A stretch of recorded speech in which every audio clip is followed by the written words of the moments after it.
اپنا کچھ وقت تنہائی میں بھی گزار لیں، اپنا کچھ وقت اندھیرے میں بھی گزار لیں۔ دیکھیے، موت اٹل حقیقت ہے، اس نے آنا ہے۔ چاہے آپ کسی زمین دوز کوٹھڑی میں چھپ جائیں، یا پھر آپ سینکڑوں ہزاروں گارڈز کے جھرمٹ میں اپنی پوری زندگی گزارنا شروع کر دیں، یا آپ ہزاروں پردوں کے پیچھے چھپ جائیں، موت نے آپ کو نہیں چھوڑنا، اس نے آنا ہے۔ اور ایک چیز یاد رکھیں، انسان موت کے بعد جب اپنی لحد میں جاتا ہے، اپنی قبر میں جاتا ہے، تو اس کو ایٹ دا ویری فرسٹ ان دو چیزوں کا سامنا کرنا پڑتا ہے، ایک تنہائی کا اور ایک اندھیرے کا۔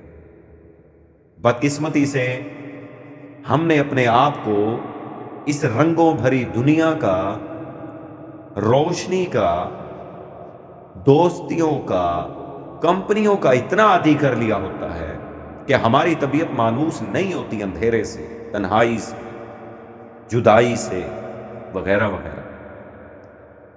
اور ہمیں جیتے جی بھی ڈر لگ رہا ہوتا ہے تنہا ہو جانے سے، اندھیرے میں کھو جانے سے۔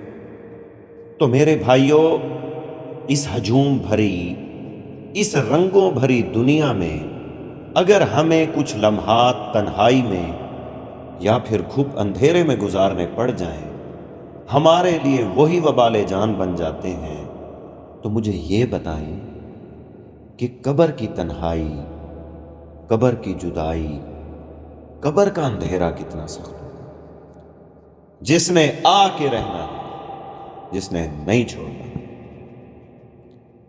اپنے آپ کو عادی کیجیے ان دو چیزوں کا۔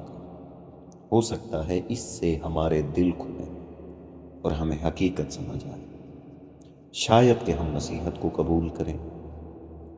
اللہم صلی علی محمد وعلی آل محمد وبارک وسلم۔